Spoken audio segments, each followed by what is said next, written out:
Aleluia. Irmão, você sabia que você tem um chamado? Eu já falei isso para você no último culto. Eu só quero confirmar que você precisa cumprir esse chamado na sua vida. E esse chamado não é para pegar em microfone ou tocar, sei lá, pode até ser. Mas você tem um chamado, cada um de nós tem um chamado na vida. E a gente precisa cumprir esse chamado. Amém? A gente precisa apresentar frutos ao Senhor um dia. E Ele vai nos pedir os frutos. E a gente vai ter que apresentar frutos. Abra comigo 2 Timóteo, capítulo 2, versículo 9 e 10. Quero iniciar com essa palavra. Não é essa palavra, mas o Senhor me deu essa palavra quando eu estava orando. E eu quero ler ela. Tem tudo a ver com a ministração. Tem tudo a ver com o que eu vou falar nessa noite. Eu quero começar lendo ela. 2 Timóteo, capítulo 2, versículo 9 ao 10. Irmãos, as circunstâncias que nesse louvor não pode te parar. Nada pode te fazer parar. Eu quero trazer uma palavra nessa noite, além de motivadora, mas uma palavra no mundo espiritual, para você entender. Se você não romper em certas áreas da sua vida, você vai se tornar uma dessas características que eu vou dizer aqui nessa noite. 2 Timóteo, capítulo 2, versículo 9 e 10. Amém? Todos acharam? Diz assim, Paulo falando a Timóteo: pelo qual estou sofrendo até algemas, como malfeitor. Contudo, a palavra de Deus não está algemada. A palavra de Deus não está algemada, irmãos. E ele continua falando: por esta razão, nem tudo eu suporto. É isso que ele fala? Não, ele diz: tudo suporto, por causa dos eleitos, para que também eles obtenham o quê? Viu como você tem um chamado? Eu tenho um chamado. Viu que nós temos que suportar até algemas, lutas, perseguições, circunstâncias, para que outros venham estar onde nós achamos que estamos. Quem está salvo aqui nessa noite? Que vai para o céu quando morrer? Uns 4, 5, o resto não vai. Vem aqui na frente que eu quero orar pela sua salvação nessa noite. Quem está salvo aqui nessa noite vai para o céu. Amém? Se você não crê nisso, irmão, você vai para o inferno. Você me perdoa o meu jeito de falar, mas essa é a verdade. Se você não acredita na salvação da cruz de Jesus, comece a acreditar na sua salvação e comece a viver o seu chamado, porque tem muitos eleitos que precisam de você para entrar no céu também. Não pense que você está aqui nessa noite só porque veio num culto, você está garantido naquele céu lá. Se você não começar a se mexer, você já está garantido sim, mas fica paradinho sem fazer algo para ver. Fica paradinho aceitando as mentiras, as circunstâncias e tudo mais para ver. O diabo é sutil. E ele não quer que você vá para o céu. Ele quer que você vá para o inferno. Eu e você. Então, irmãos, as circunstâncias não podem te parar. Quando a gente pergunta no culto, quem é salvo? Quem conhece Jesus? Quem pode? Todo mundo faz. E aqui, irmãos, como é que está? A minha salvação, como é que está? Eu creio realmente, mas quando o diabo vem em mente no meu ouvidinho, eu acredito em quem? Que não importa a circunstância, diabo, que eu estou passando. Satanás. Eu posso ir para o céu numa cadeira de roda, mas eu vou entrar lá com o corpo perfeito, glorificado. Tu pode me tirar tudo nessa terra, mas eu vou entrar no céu, porque eu sou salvo em Cristo Jesus. Ele morreu por mim naquela cruz. Amém? Toma posse da tua salvação, igreja. Senão não adianta vir igreja. Toma posse da salvação. E ele termina dizendo: tudo suporto, para que também obtenha a salvação que está em Cristo Jesus, com eterna glória. Amém? Glória a Deus. Irmãos, eu quero fazer algumas comparações. Eu gosto de pegar a Bíblia, às vezes, eu não quero mudar. Se você talvez é daquelas pessoas que preza muito pela teologia. Ah, mas isso não é teologia, pastor. A teologia, irmãos, ela é linda e maravilhosa. Homens estudaram, aprenderam para nos ensinar. Mas eu prefiro olhar para a Bíblia e ver além da teologia. Olhar aquilo que Deus fala para mim através da palavra e diz: olha só isso aqui que está acontecendo. Nessa história aqui. Tem algo para ti, tem algo para a igreja, tem algo que pode mudar a história de alguém. Então tem muitos teólogos indo para o inferno, porque acham que não é teologia, que é a teologia que salva. E não é a teologia que salva, é a palavra do Senhor, Jesus Cristo, que salva. Amém? Glória a Deus. A Bíblia nos define, irmãos, de 3 maneiras: homem espiritual, homem natural e um homem carnal. Quem você é, irmãos? Quem nós somos? Espirituais? Ah, somos espirituais, estamos na igreja.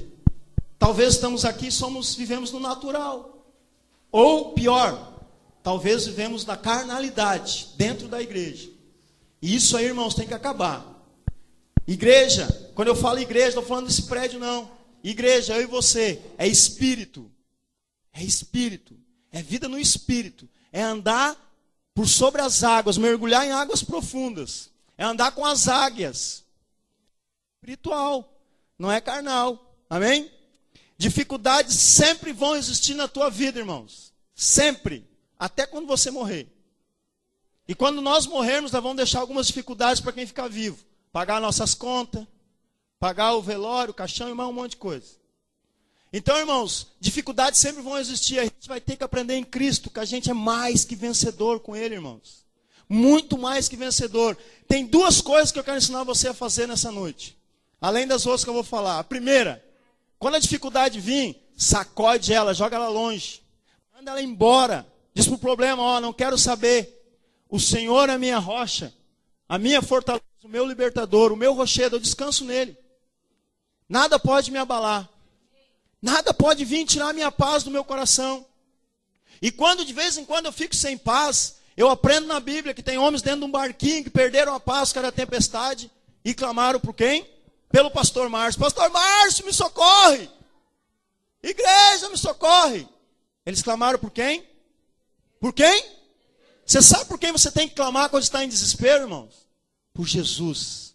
Jesus de Nazaré. O Senhor dos senhores, o Rei dos reis, que acalma até o vento e o mar. É Ele que a gente tem que clamar. É Ele que a gente tem que buscar. A segunda coisa, essa primeira descansar no Senhor é a atitude de um homem espiritual. Alguém que sabe quem é que pode dar paz ao coração, mesmo em meio à turbulência. Esse é um homem espiritual. A segunda situação é você viver no natural. E o natural é você ficar olhando para o problema, e deixa como está. E vai empurrando com a barriga. Deixa assim, fazer o quê? É o homem natural. Está na igreja, mas está um dia vai. Quem sabe uma hora dessa acontece. O homem espiritual, ele se levanta, irmãos. O homem natural, ele fica ali. Está tudo certo, está bem. Deixa meu casamento assim, deixa meus filhos assim, pastor, tá tudo, não mexe com esse negócio aí. Não mexe comigo, os jovens, pastor, não mexe comigo. Deixa assim. Eu sou da outra turma, eu sou da outra. Morou, pastor? Tu morou? E o homem carnal, irmãos, o homem carnal, ele tem uma posição contrária totalmente com a Bíblia diz. Ele se contradiz em tudo que a Bíblia fala. Ele perde totalmente a noção do que a Bíblia diz. A Bíblia diz para ter paz, ele quer guerra. A Bíblia diz para perdoar, ele não tem perdão. A Bíblia diz que é para ter paciência, não tem paciência. E aí vai. Você imagina um monte de coisa. Então essas três coisas, irmãos. Paulo, quando ele diz para Timóteo, ele ensina antes aos Romanos. Romanos 8, 28. Se você puder abrir lá. Romanos 8, 28, irmãos. É Paulo dizendo para uma igreja, para mim e para você. E é um versículo que a gente conhece, a gente sabe, a Bíblia todo mundo já conhece, eu creio. Já viu, já leu, mas não medita. Romanos 8, 28, que não é a palavra ainda, diz assim: sabemos que todas as coisas, diga para a pessoa do lado, viu? É todas as coisas. Diz assim, está vendo bem? É todas as coisas. Todas as coisas cooperam para o bem daqueles que amam a Deus. Quem ama a Deus aqui, irmãos? Viu, irmãos? Viu a circunstância que estava atingindo? A marolinha que está batendo? Coopera para você. Está cooperando com alguma coisa para você. Mas isso se enxerga só com olhos espirituais. Com olhos espirituais. Cooperam para os que amam a Deus. Daqueles que são chamados segundo o seu propósito. Deus, irmãos, Ele pede para nós amar Ele. Ele pede para nós conhecer o nosso chamado.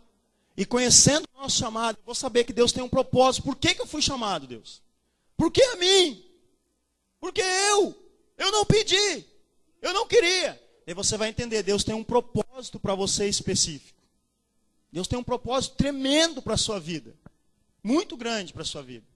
Mas nós vamos ter que amar muito a Deus, ouvir Ele chamando e esperar. Deus, agora me diz por que tu me chamou. Eu tenho um propósito para ti. Paulo ele tinha um propósito específico, irmãos. Abre comigo o texto de Romanos, Atos 28, por favor. Atos 28, deixa aberto. Paulo tinha um propósito muito específico. E ele disse que tudo cooperava com ele. E se você ler o apóstolo Paulo, irmãos, ele sofreu de tudo que podia sofrer. Ele passou por tudo que podia passar. Mas ele sabia que Deus o amava, que ele amava. Ele sabia do chamado dele. Ele caiu de um cavalo, literalmente. Deus falou com ele e disse para ele: eu tenho um propósito para ti, Paulo.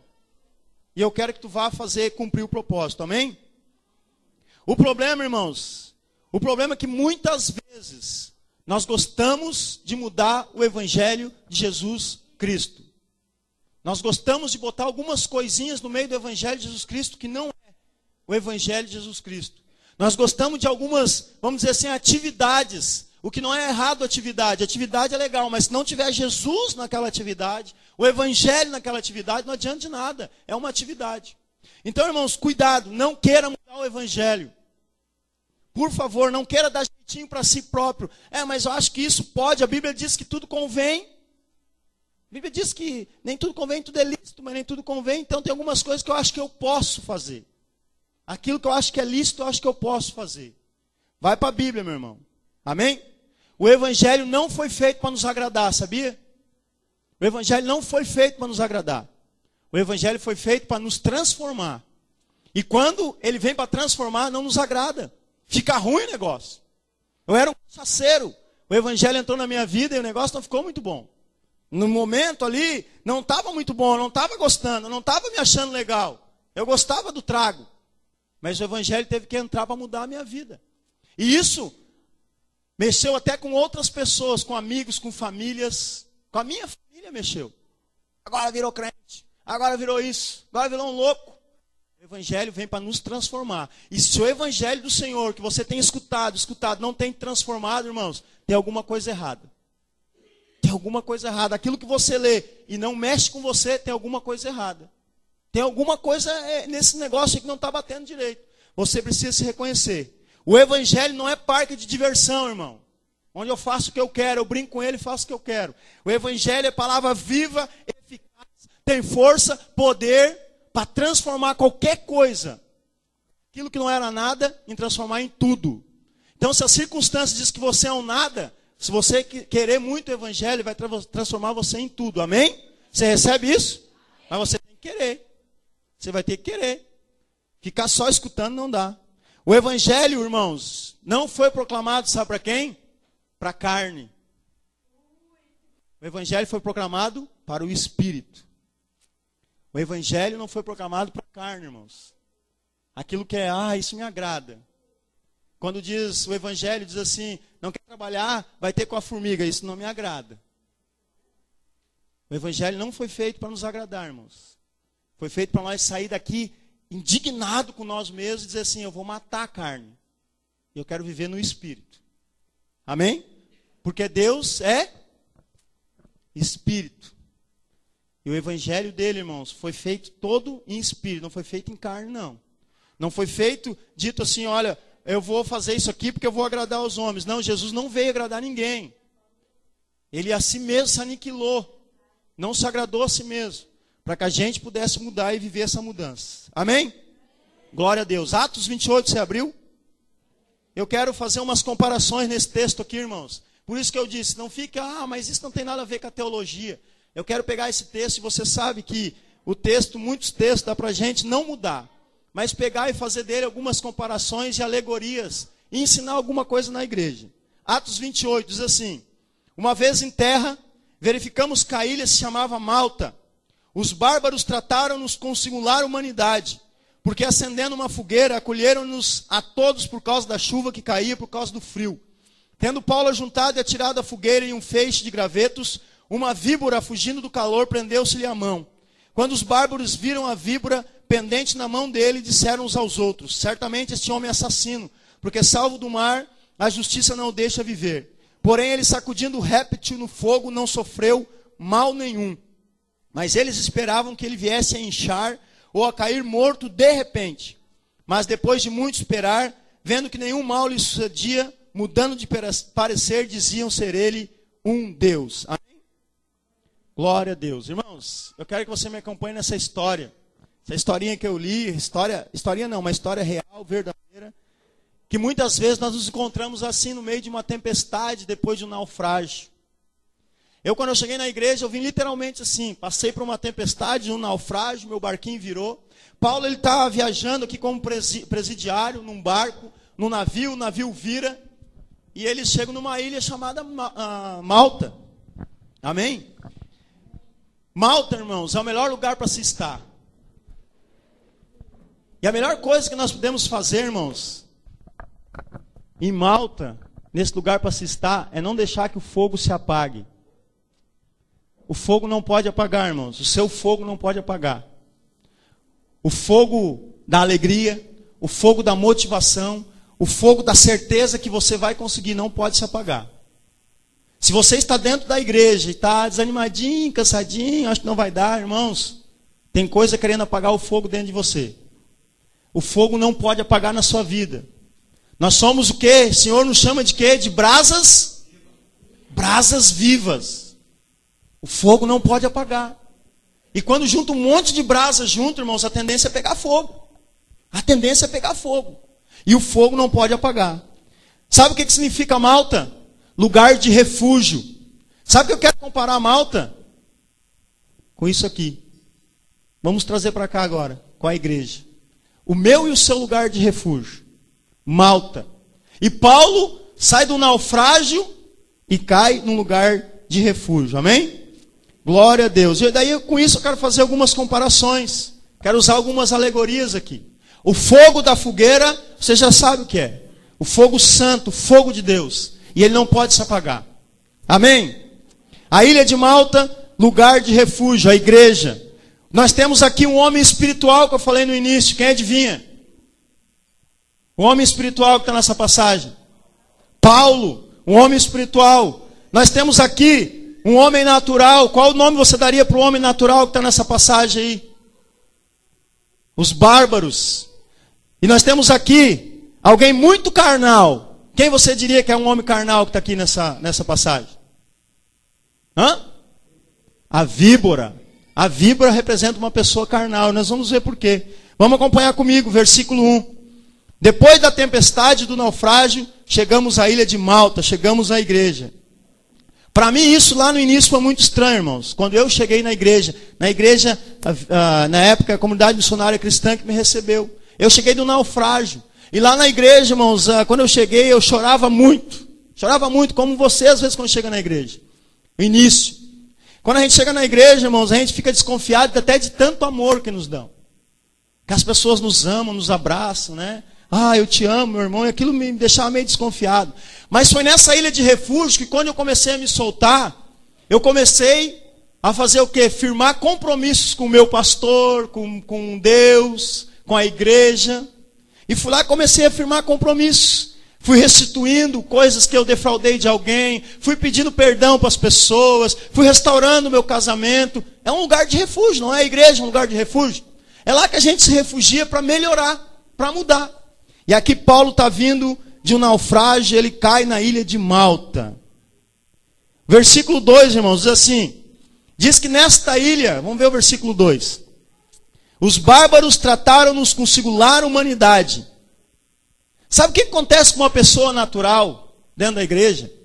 Ela é uma pessoa que vai fazer que nem os bárbaros. Ela vai tratar todo mundo bem.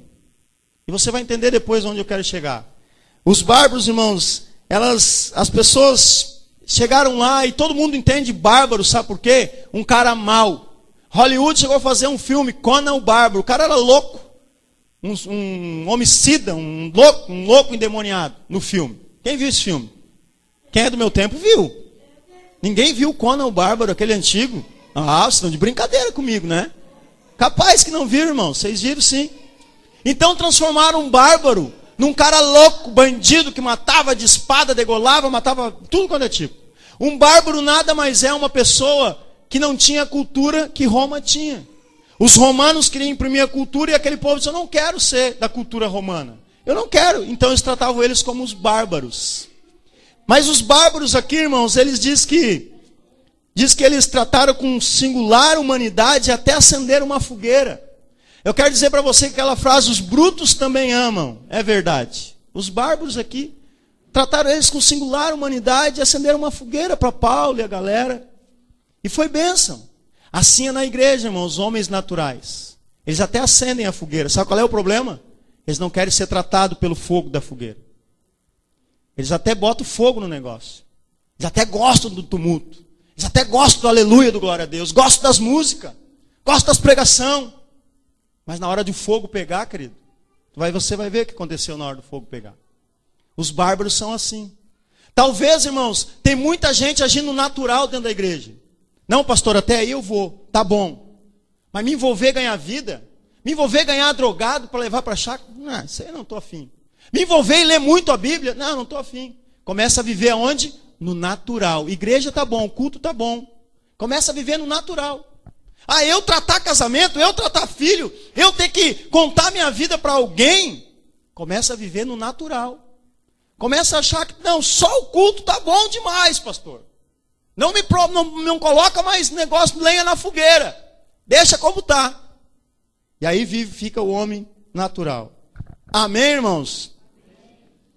Glória a Deus. O homem natural, irmãos, é aquele que fica olhando, analisando e às vezes até julgando você.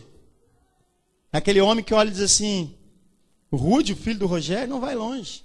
Aquele guri ali eu sei, conheço ele. Não dou muito tempo para ele, aquele aleluia, glória a Deus dele ali, ó. Aquele jeitinho dele ali. Ainda mais que é colorado ainda, não vai muito longe. O homem natural fica fazendo isso dentro da igreja. Aquela irmãzinha lá que fica cantando, aquele irmãozinho que está lá com o braço assim, mas eu conheço. É o homem natural. É o homem que fica só cuidando dentro da igreja. O homem natural, quando eu falo, não quer dizer que é só os homens da igreja. Estou falando da criação. Amém? É o homem e a mulher natural, então. Os bárbaros, irmãos, como eu já falei, eram considerados um povo sem cultura. Que cultura você acha, igreja de Jesus Cristo, que você tem? Qual é a sua cultura? É a cultura deste mundo ou a cultura do reino de Deus? E aí pega, né? Qual é a cultura que nós queremos viver? Se adaptar à cultura desse mundo ou se adaptar à cultura do reino de Deus? Porque até então nós amamos a Deus, nós somos cristãos, nós vamos todos para o céu, como eu perguntei antes. Qual é a cultura que nós estamos nos adaptando? Não, pastor, no domingo à noite eu sou da cultura do reino de Deus. Amanhã, ou talvez hoje, quando eu sair daqui, já mudo de cultura. Minha cultura é outra. Talvez você é um bárbaro. Talvez vocês andam por aí vivendo como um bárbaro. Irmãos, não fica chateado comigo, mas é Deus que dá a palavra para mim. E se ela não ficar transformada na tua vida, irmãos, você sai daqui beiçudo comigo, eu não posso fazer nada com o seu beiço. Você fala com o papai do céu, amém? Acender uma fogueira. Tem pessoas que gostam de acender fogueira, irmãos, mas não são purificados com ela. O homem natural até te ajuda, o homem natural até participa das coisas, o homem natural até te acolhe, se envolve, mas ele não é transformado. Ele não se deixa ser transformado. O olhar dele é natural. Ele ainda olha para as coisas naturais, ele não olha para as coisas espirituais. Versículo 3. Acompanha comigo. Tendo Paulo, o homem espiritual, ajuntado e atirado à fogueira um feixe de gravetos, o que aparece para ele? Uma víbora. Aparece, irmãos, aí nós vamos entrar, o homem carnal. Parece uma serpente venenosa, traiçoeira, de má temperamento. Que também estava onde? Estava onde essa víbora? Hã? Não. Estava onde? Não. Os gravetos estavam onde? Na ilha? Eu quero dizer para você que tem víboras dentro da igreja. Ui, pastor. Ai, pastor. Quero dizer para você, então, para melhorar, que tem víbora pegando o microfone. Tem víbora tocando, víbora dançando, víbora pregando. Tem víboras na ilha. Talvez tem víbora entrando dentro da sua casa nas quartas-feiras. Tem víboras. E a víbora, irmãos, não é uma... Eu não estou falando que você é uma cobra. Você está me olhando, você me chamar de cobra, eu vou embora dessa igreja. Eu estou dizendo que a víbora tem medo do fogo. É o que a Bíblia está dizendo. É o que a palavra do Senhor diz ali. Vamos acompanhar comigo. Talvez, diz ali o quê? A víbora fugindo do quê? Você viu?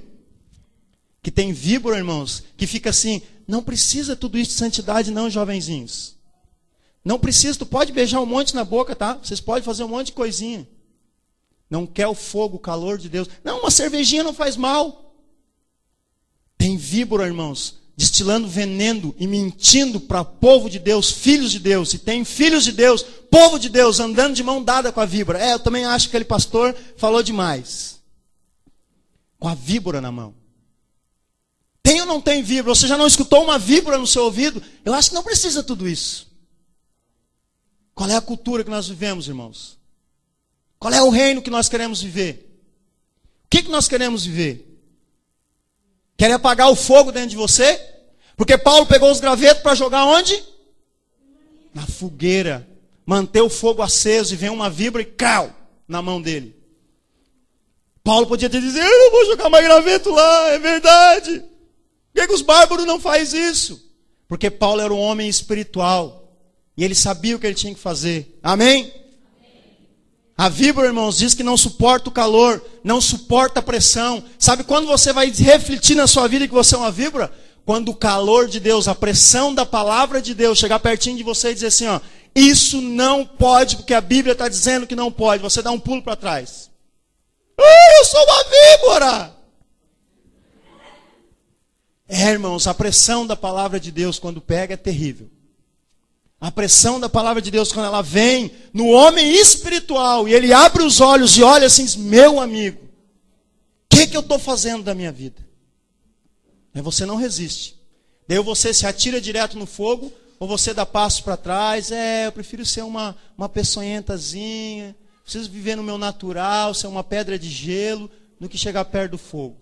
É que nem ela fala, é assim mesmo, Irmãos, diz que ela prendeu-se à mão de Paulo. Diz que ela dá um bote e fica presa. Diz que ela pega e pula na mão de Paulo e fica presa. Sabe o que significa isso para mim, irmãos? Que você tem um chamado, sabe para quê? Você pode dizer, mas isso não é teologia. Não é teologia mesmo, é algo que Deus mostrou para mim. Isso aqui está mostrando que você tem um chamado, sabe para quê? Para abençoar aonde você for. Abençoa, abençoa. Eu declaro, e o diabo vai chegar na sua mão, tá! Vai mentir, vai ficar pendurado na sua mão. E você vai andar por aí, cabeça baixa, desanimado, sem força para expulsar um demônio, sem força para botar a mão na cabeça do seu filho e dizer, ele vai ser um homem de Deus, sem força para pegar seu casamento e dizer, leva eu diante de uma situação que eu possa mudar meu casamento, que eu quero mudar. Não, o diabo vai pegar a sua mão e vai encolher, e você vai ficar aqui, ó. Com medinho de ser um cristão, com medinho de pegar, talvez, no microfone e pregar a palavra de Deus, com medinho de pegar a Bíblia, talvez, querer chegar nas pessoas e pregar a palavra de Deus, porque a víbora pegou você, irmãos. O homem carnal pegou você. Amém? Versículo 4. Olha só, o homem natural. Quando os homens natural, os bárbaros, viram o homem carnal, a víbora, pendente na mão dele, e começaram a dizer uns aos outros. Olha o que o homem natural faz. Começaram a dizer um para os outros ali. Certamente este homem é assassino. Porque salvo do mar a justiça não o deixa viver. Todo homem natural, irmãos, ele é um idólatra. O pastor hoje tá doido, né? Chamou de cobra, agora me chama de idólatra. Chama de víbora. Está louco, ele quer apanhar no final do culto. Mas todo homem natural ele é um idólatra. Porque os bárbaros idolatravam uma deusa, que toda vez que alguém chegava na ilha e era picada por uma cobra, dizia, vai morrer, ele é um assassino. Porque a cobra picou ele. A deusa diz isso, se a cobra picar lá, é porque ele vai morrer. A deusa sempre faz justiça. Idolatria.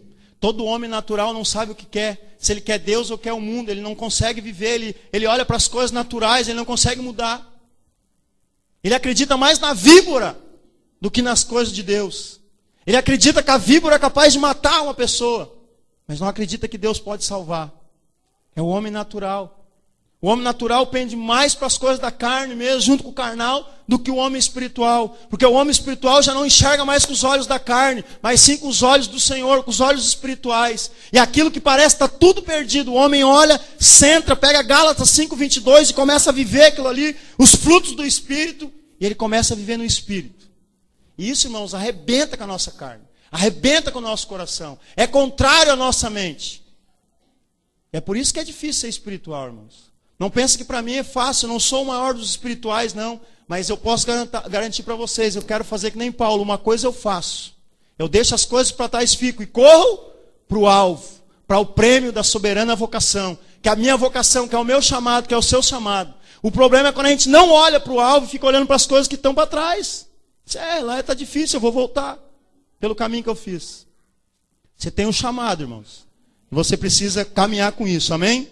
Você viu o que os bárbaros ficaram fazendo dentro da igreja? Fofocando. Ficaram achando isso ou aquilo. Os bárbaros ali, irmãos, é que nem a pessoa sem cultura, é uma pessoa sem cultura do reino. Ele está na igreja, ele vive, ele é cristão, mas ele não entende a cultura do reino. Ele é seletivo. A gente começa a selecionar as pessoas. Eu falo isso para mim. A gente começa a olhar para as pessoas e selecionar elas. E isso é contrário. Versículo 5. O homem espiritual. Olha o homem espiritual diante de uma circunstância desgramada. Olha o homem espiritual diante de uma circunstância horrível. Onde um homem carnal pega ele. Porém ele, sacudindo o réptil aonde? No fogo. Pega a circunstância que tu tem, irmãos. Sacode ela. Joga no fogo. Pega esse negócio que está te incomodando aí, a tua vida, sei lá, e só a partir de hoje, chega. Vai para o fogo. Não quero mais saber disso na minha vida. Joga longe. E daí diz que ele não sofreu dano algum, irmãos. Descanse no Senhor. Atira o problema no fogo, começa a descansar no Senhor. Começa a pegar o teu problema, porque o diabo é perito em fazer tu parar. O diabo quer que tu pare.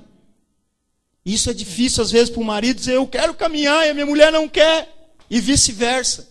Ora, pega o problema, joga no fogo. Começa a querer caminhar com Cristo de verdade em todas as situações. Mas enfrenta, luta, porque tudo coopera para o bem daqueles que amam ao Senhor. Sabe quando é que você vai mais buscar o Senhor? Quando tiver problema. Quando não tiver problema, até você relaxa. Não, hoje não preciso ir no culto. Hoje eu vou descansar hoje. Está tudo zen, está tudo light, está tudo beleza. Nem preciso hoje pedir nada para Deus. Apertou o calo lá embaixo, não perdemos nada de evento da igreja. Porque somos religiosos. Tem gente, irmãos, andando de mão dada com uma víbora por aí. Andando de mão dada. Paulo tinha o que, irmãos? Porque falta o que Paulo tinha. Sabe o que Paulo tinha? Sabe o que um homem espiritual tem que ter? Atitude. Paulo teve a atitude. Qual foi a atitude de Paulo? O barco virou, talvez estava algemado, afogado, isso aquilo, chegou na ilha. Os caras tudo com frio, a Bíblia diz que estava chuva e frio. Vão tudo para a beira da fogueira. E um homem espiritual se levanta e diz, o fogo não pode apagar. Vou pegar os gravetos e vai lá juntar. A atitude de quem quer estar no fogo, quem quer manter a alegria. Paulo não fica lá junto com o outro, é verdade, está difícil, está complicado. Não, Paulo vai e vai lá juntar graveto. Paulo tinha, sabe o quê? Iniciativa. Ele olhou e disse, não, esse fogo é pouco para nós, vamos meter mais lenha na fogueira. Vamos aquecer o negócio aí. Iniciativa. O homem espiritual, irmãos, não tem medo daqueles que querem fazer você parar, das víboras. Paulo teve medo da víbora? Paulo ficou, ai, minhas unhas, ai, minha mão. Não, irmãos. Paulo fez o quê? Sacudiu a víbora e ó, continuou. Tem víbora que vem só para te parar, irmãos. Quando você para, o fogo para. Quando você estaciona, as coisas param. Talvez você está tão pertinho de conseguir aquilo que você quer, mas a víbora te pegou, você já era. Não tem mais jeito. O homem espiritual, irmãos, olha o versículo versículo 6. Eles esperavam que ele viesse a inchar ou a cair morto de repente. Mas depois de muito esperar, vendo que nenhum mal lhe sucedia, mudando de parecer, diziam ser ele o quê? Oh, glória. As pessoas estão só esperando por você desistir. Lá fora, talvez, as pessoas são tão... Quero ver até quando você vai aguentar ser crente. Quero ver até quando tu vai aguentar sem dar um beijo na boca. Quero ver até quando tu vai aguentar sem tomar uma cervejinha. As pessoas só estão olhando, tu é crente mesmo, vou esperar. Uma hora dessa tu vai inchar, uma hora dessa tu vai cair morto, daí tu vai voltar. É assim que as pessoas estão nos olhando. É assim que as pessoas olham para a igreja. Hoje ainda as pessoas perguntam, o que está fazendo? Diz, eu sou pastor de uma igreja. É verdade. Não vai jogar mais? Não, cara, não é porque eu não jogo, não é que eu deixei de jogar porque eu sou pastor, porque eu tenho outras coisas na minha vida. Tem certeza? Não quer voltar a jogar? Diz, não quero voltar a jogar. Eu vim ver vocês, vim ver meus amigos, lá ver o Carlinhos jogar. Mas as pessoas parecem que estão torcendo ainda porque eu volte a jogar. Elas torcem, elas querem me ver naquele mundão de novo. O fogo não pode se acabar dentro de você, irmãos.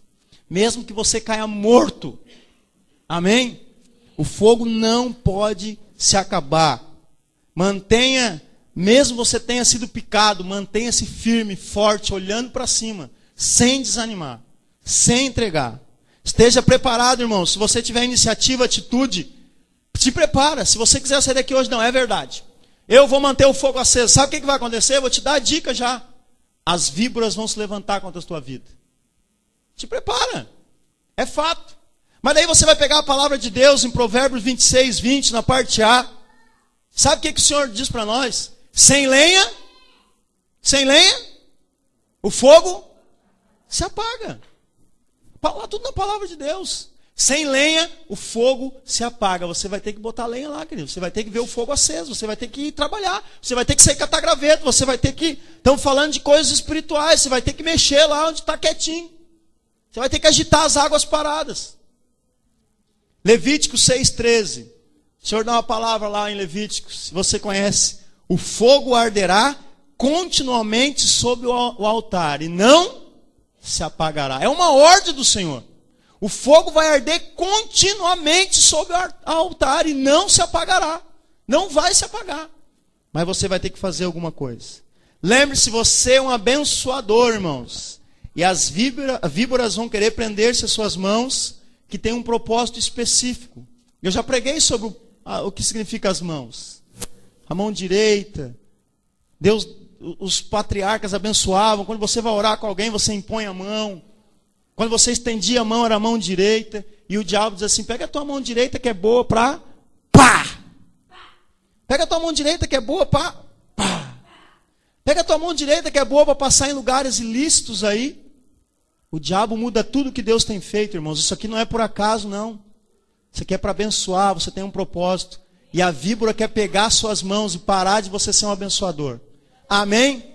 Ela não vai fazer isso. Você é mais que vencedor. Amém? Fique de pé, por favor, em nome de Jesus. Quem recebe essa palavra diz assim, mas com vontade, eu não vou deixar que o fogo se apague na minha vida. Em nome de Jesus. Amém?